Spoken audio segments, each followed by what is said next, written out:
Abito blu e camicia bianca d'ordinanza, il K3 di Treviso accoglie Luca Zaia, neorieletto presidente veneto. Il volto di chi non ha dormito quasi, al suo fianco il traghettatore della Lega Post Tosi Giampaolo Dozzo.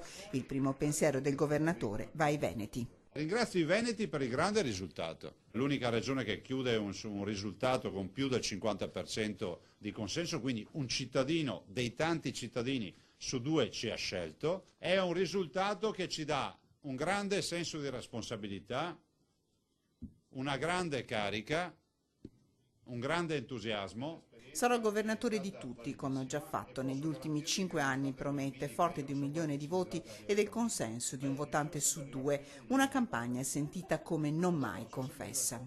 L'elezione 2010 è il nulla a confronto a questo risultato.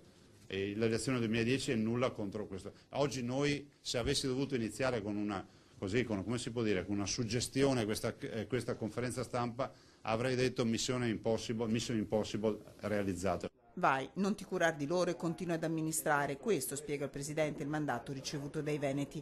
Un mandato che intende onorare, programma depositato in Corte d'Appello alla mano. La Corte d'Appello c'è il mio programma depositato, quello è il programma che fa fede, sono 186 pagine di progetti e di programmi. Quindi niente divagazioni sul tema, niente liberi pensatori, perché con un risultato come questo i veneti si aspettano operatività, non consiglieri che vengono a spiegarci come funziona il mondo. Se vogliamo spiegarci come funziona il mondo dovevano candidarsi a qualche altra parte. Lavoro, ci sono 760 milioni di euro di fondi comunitari da sfruttare subito e autonomia, se necessario andando a muso duro contro il governo che ai veneti deve assolutamente dare risposta alle questioni sul campo. Nessuna ambizione nazionale, si schermisce il governatore, almeno per ora avanti con il referendum sull'autonomia, qualche giorno di pausa e poi via al lavoro per la squadra.